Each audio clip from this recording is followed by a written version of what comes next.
and insurance assets, and more than $500 billion in central bank reserves. I am not talking about Europe, I'm talking about Africa. Yet, paradoxically, while this capital exists within African economies, governments across our continent continue to struggle to finance critical infrastructure, transport corridors, energy systems, industrial parks, logistics networks, and even affordable housing. There is capital in Africa, but Africa's development projects remain starved of financing. The issue, therefore, is not liquidity. It is risk architecture. That is why Africa is laying the foundation of a stronger, more resilient, and more self-sustaining financial architecture. Kenya, therefore, reaffirms its very strong support for the Alliance of African Multilateral Financial Institutions as a strategic platform for coordinating capital mobilization, risk sharing, and project execution across our continent. You remember, colleagues, that we did endorse at the last AU summit the Alliance of African Multilateral Institutions, starting with the World Bank and all the other institutions. Through institutions such as the Africa Development Bank, Africa Export-Import Bank or Afrexim Bank, Africa Finance Corporation, the Trade and Development Bank, Shelter Afrique Development Bank, Africa 50, and Africa Trade and Investment Development Insurance, Africa is steadily strengthening its capacity to finance infrastructure, industrialization, trade, housing, climate resilience, and economic transformation. These institutions are more than financial intermediaries. They are instruments of African agency, strategic sovereignty, and collective self-determination. Friends, we must believe in ourselves.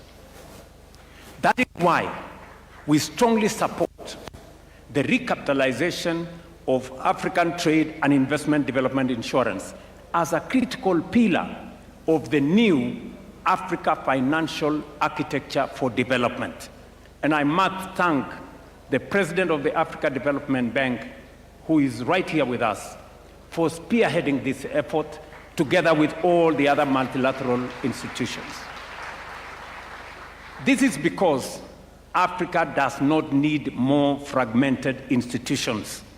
Africa needs coordinated financial firepower, capable of financing infrastructure, industrialization, trade corridors, and energy transformation in our continent on our terms.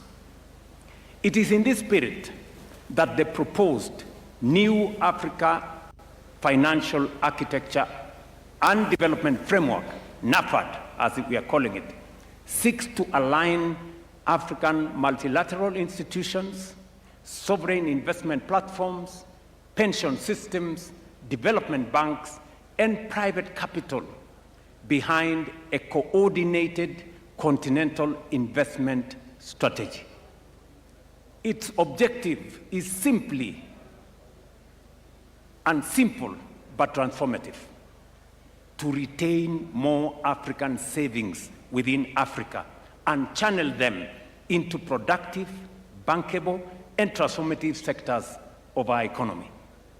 NAFAD is designed to unlock long-term domestic institutional capital by creating credible project pipelines, harmonizing investment frameworks, strengthening regional capital markets, and establishing mechanisms that de-risk strategic public investments.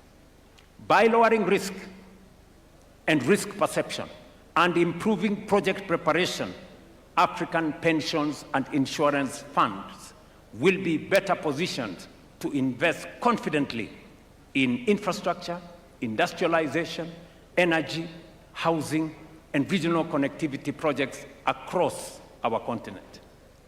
And by the way, I am still talking about resources that are African, our own resources. Ultimately, NAFAD represents Africa's collective effort to build financial sovereignty by aligning African institutions, African savings, and African capital markets behind Africa's development priorities. And Kenya has already begun implementing the elements of this vision through the establishment of the National Infrastructure Fund, a platform designed to mobilize long-term domestic capital into strategic national projects. Already, our new National Infrastructure Fund has mobilized approximately $1 billion in the last 4 months, demonstrating the enormous potential that exists within African economies themselves. And this is money we have just mobilized here in Kenya. As government, we are deliberately partnering with the private sector to build confidence, reduce risk, and crowd in investment into transformative public infrastructure.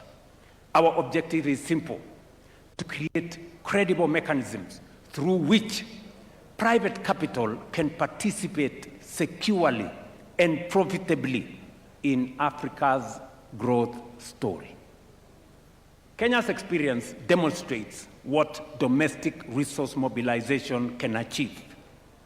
Over the last 3.5 years, we have mobilized nearly $4 billion locally for our affordable housing program. Through innovative domestic financing mechanisms, we are investing in housing, creating jobs, supporting enterprise, and expanding home ownership, while restoring dignity to millions of Kenyan citizens. This experience demonstrates a fundamental truth: Africa can generate substantial development resources internally when institutions are strong, policies are credible and predictable, markets are trusted, and citizens themselves become active participants in nation building. Excellencies, infrastructure development remains one of the most decisive foundations of Africa's economic transformation and continental integration. Africa's infrastructure financing gap continues to constrain productivity, continues to increase the cost of trade, weaken industrial competitiveness, and fragment markets across our continent. According to the Africa Development Bank, Africa requires between $130 and $170 billion annually for infrastructure investment, with financing gaps estimated at between $70 and $100 billion every year. Bridging this gap will not happen through public borrowing alone.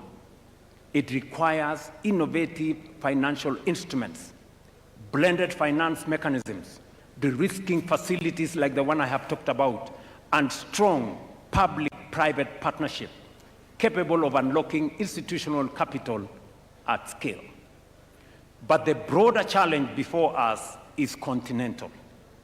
We must accelerate investment in transport corridors, in ports, rail systems, roads, aviation connectivity, and integrated logistics ecosystems capable of binding Africa together into one competitive economic space under the Africa Continental Free Trade Area. Because Africa cannot trade effectively with itself while its economies remain disconnected from one another. Connectivity is not merely about infrastructure. It is about competitiveness. It is about regional value chains. It is about food security, and it's about industrialization. And ultimately, it is about shared prosperity. Equally critical is the question of energy.